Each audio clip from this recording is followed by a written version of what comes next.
जमीन पर इंसानों से पहले अल्लाह की एक मखलूकन रहती थी जिसे जिन्नात कहा जाता है। जब जिन्नातों ने जमीन पर फसाद, खुराफात और गुनाह के काम बढ़ा दिए तो अल्लाह ताला ने फरिश्तों को हुक्म दिया कि इस फसाद को खत्म कर दिया जाए।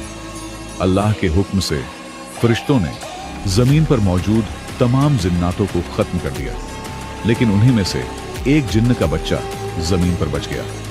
वह अकेला था, डरा हुआ था और रो रहा था।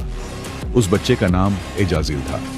फरिश्तों ने उसका रोना सुना और अल्लाह की बारगाह में अर्ज किया, मौला, जिन्नात का एक बच्चा जमीन पर रो रहा है, आपका क्या हुक्म है?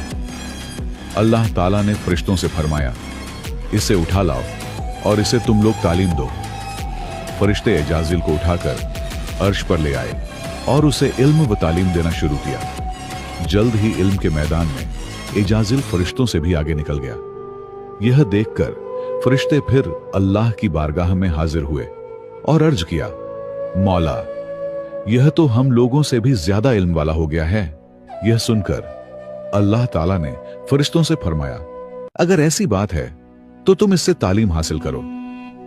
एजाजिल के लिए एक खूबसूरत झूला बनाया गया। वह उसी झूले पर बैठकर फरिश्तों को इल्म सिखाने लगा। एजाजिल अब मुअल्लिम उल मलकूत यानी फरिश्तों का उस्ताद बन गया। लेकिन अल्लाह की अता की हुई इज्जत पाकर एजाजिल शुक्रगुजार बनने के बजाय घमंडी बन गया। इसी दौरान अल्लाह ताला ने जमीन पर अपना खलीफा बनाने का फैसला किया। खलीफा ए अव्वल यानी हजरत आदम अलैहिस्सलाम को वजूद में लाने के बाद अल्लाह ने फरिश्तों के साथ साथ एजाजिल को भी हजरत आदम को सजदा करने का हुक्म दिया। फरिश्तों ने अल्लाह का हुक्म मानते हुए हजरत आदम को सजदा कर लिया, लेकिन एजाजिल अपने इल्म और इबादत के घमंड में बोला, मैं आग से बना हूं और आदम मिट्टी से बना है। यह कहकर उसने अल्लाह के हुक्म का इनकार कर दिया। इसी नाफरमानी और तकब्बुर की वजह से अल्लाह ताला ने एजाजिल को इब्लीस, शैतान बनाकर अपनी बारगाह से निकाल दिया। याद रखो, अर्श से फर्श तक जितने भी घमंडी हैं सब इब्लीस की जमात में होंगे। इसलिए अल्लाह का शुक्र गुजार करो, क्योंकि हर अहंकारी का अंजाम बेहद खतरनाक